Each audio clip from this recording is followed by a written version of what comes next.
I'm the Doom Wizard. Today's February 21st, and here's your Doom news for the week. We began our week with COVID cases dropping in the US, but surging throughout all of Asia. A Western mega drought is worst in the 1200 years, intensifying by climate change. It is really severe. A gigantic expanse of sea ice breaks from the Antarctica and disintegrates. The breakup, which will probably speed the flow of glacial ice into the sea, is yet another sign of what is to come as the climate warms further. Ukrainian president was told on Wednesday that Russia will in fact attack. And the creator of Ghostbusters died.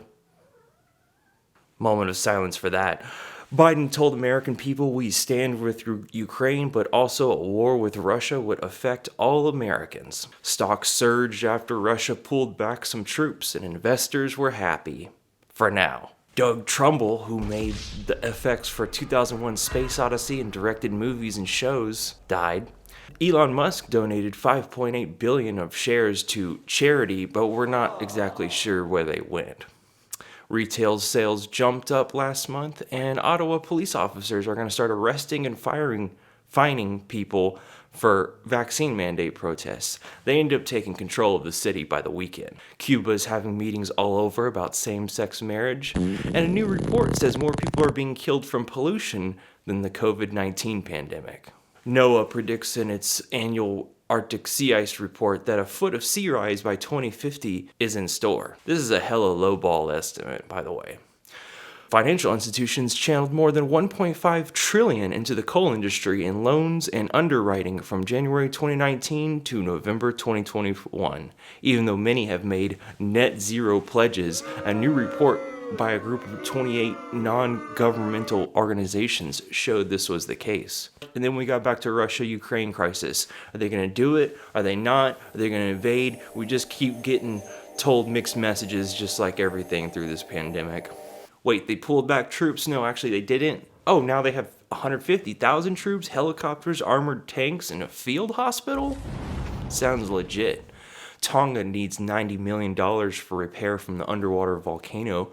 200,000 people still don't have a home. Then Biden said Thursday there is every indication that Russia will in fact attack Ukraine within the next several days. He's absolutely convinced.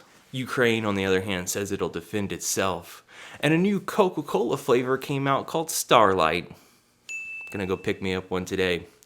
Meteorologists in the UK have issued a rare danger to life alert as Storm Eunice is forecasted to batter parts of the country Friday, potentially creating a string jet that could bring havoc to the streets. In fact, 3 people died from it and 1 million people lost power. Hurricane-force winds tore up London, the tops of buildings. It was an absolute disaster. This from a new report. The world is spending at least 1.8 trillion or 1.3 trillion pounds every year on subsidies driving the annihilation of wildlife and a rise in global hating, says a new study, prompting warnings that humanity is financing its own extinction. From tax breaks for beef production and the Amazon to financial support for unsustainable groundwater pumping in the Middle East, billions of pounds of government spending and other subsidies are harming the environment, says the first cross-sector assessment for more than a decade. The government support, equivalent to 2% of global GDP, is directly working against the goals of the Paris Agreement and draft targets on reversing biodiversity loss. The research on explicit subsidies found effectively financing water pollution, land subsidies, and deforestation with state money.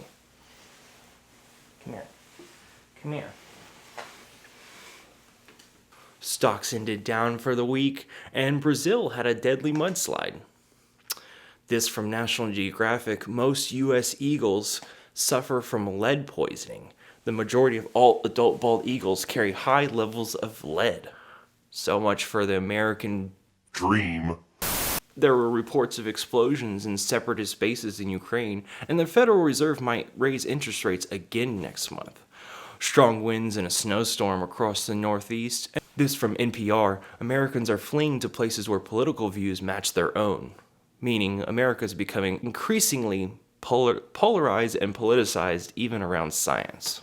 And this from Wired. Salty troubles brewing under the Antarctic glaciers. Alarming new research suggests warm seawater is rushing under the ice, perhaps doubling the rate of melting. Winter Olympics finally came to a close. What weird time to be alive watching people run around on ice. Meanwhile, a pandemic and a potential war is unfolding. I guess this is alright. This is fine. And a police helicopter crashed off the coast of California at Huntington Beach. This followed another police crash off the coast of Florida. Okie doke. This has been your Doom News for the week. I'm the Doom Wizard. Thanks for tuning in. Please don't forget to subscribe, like, go to my PayPal, or become a patron. Every bit helps support this program. Thanks again, and I'll catch you next week on what's happening in the world.